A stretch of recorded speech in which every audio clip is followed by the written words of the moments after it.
there friends, Rebecca here, the Dragon Librarian from Farmington Community Library, and I've got a book I want to talk to you about today that I think is just absolutely wonderful. It's really fun, it's not that long, and it has just a lot of heart. It is definitely the kind of book that you read when you are wanting something to make you feel good. It's got this whole just positive vibe about it that even though sometimes there are bad things that happen in the story, overall it's just a very positive, I found, empowering story that was just beautifully told, and I really enjoyed it a lot. So, what book am I talking about? It is called The Wishing Game by Meg Shaffer. The Wishing Game. So I didn't know a lot about it when I got this book, but as you can probably tell from the cover, with its sort of magical looking background and bookshelves, right? You knew that I was going to be the kind of person that was drawn to this book, right? So that's the first thing I want to get out of the way. This is a book about books. If you are a type of person who loves books, which I'm assuming you are because you're watching these videos, if you love books, if you love and appreciate the way that books change people's lives, this is definitely a book you're probably going to enjoy. It made me feel like The Reading List by Sasha Nisha Adams, which is completely different story, but basically the overall theme of it was just books and the way they change people's lives. And this was no different. So I said earlier it's a short book.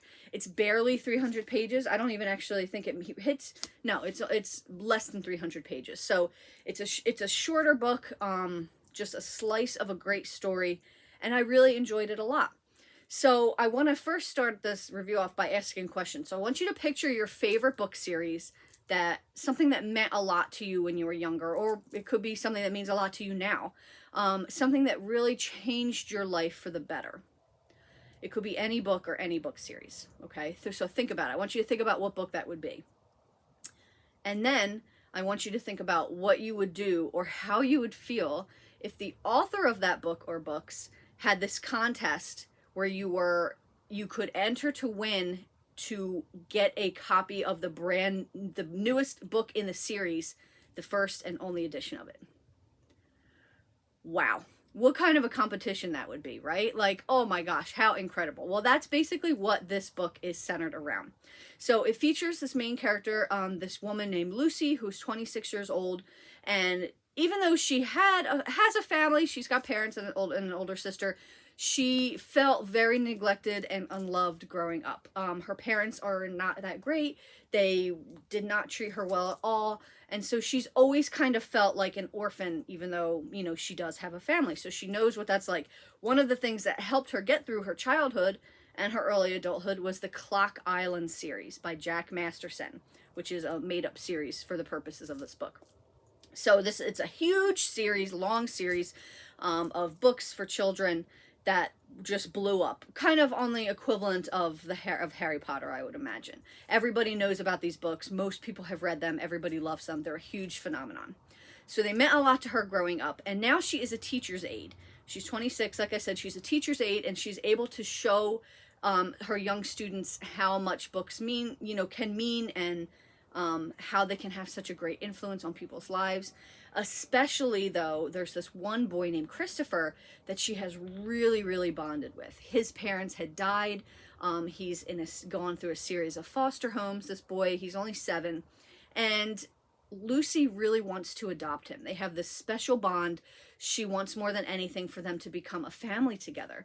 But unfortunately, because she's just a teacher's aide and she, has a couple roommates and she's not living on her own or even really having her own car, she's unable to do that because, to be able to foster, to be able to adopt a child, you have to have a stable home life and you have to have, a steady income that can support them. So she thinks it's never going to happen. And then Jack Masterson, even though he has not written a book in years, comes out and says, hey, I've got a new book. I've written it. And I am offering this competition for somebody to read it. To read it and have this book.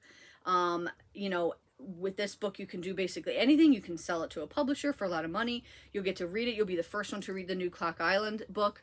And I mean, just imagine that. Imagine if you're a Harry Potter fan, J.K. Rowling just came out, it's been years since the books have been finished, right? And said, hey, I've got an 8th book in the series, and you have a chance to read it first. Like, I think people would lose their minds, right? So everybody does lose their mind, of course, and through a series of circumstances, Lucy is able to go to the island because Jack Masterson has created his own clock island where he lives, this secluded place. She's able to go there with a couple other contestants to try to win because she knows if she can win, if she can get this, you know, this book and as a monetary prize, she will be able to adopt Christopher. So she's got a very big reason why she wants to do this, right? So she goes, there's this competition, there's these, you know, riddles that they have to find, there's these different challenges that the competitors have to face, and so she's not only faced with, you know, trying to win, but also trying to beat these other contestants, which have their own very important reasons for being there. So she gets a little bit of help from the other person that lives on the island, Hugo, who is the illustrator of the books, who is very grumpy. I love him. He's just super grumpy and hilarious. And it's just a really feel-good story. I love this so much. It was a quick read. Like I said, it's not even 300 pages. But if you love stories about books, if you love stories that just are all about the importance of books and the importance of being kind to each other and the empowerment that books can give you, you will love this book. It's not a perfect story. This is definitely one of those books that I think the merits of it lie in the feeling you get when you're reading it versus the writing itself. It's not the best written book I've ever read. And that's okay. Not every book has to be, right?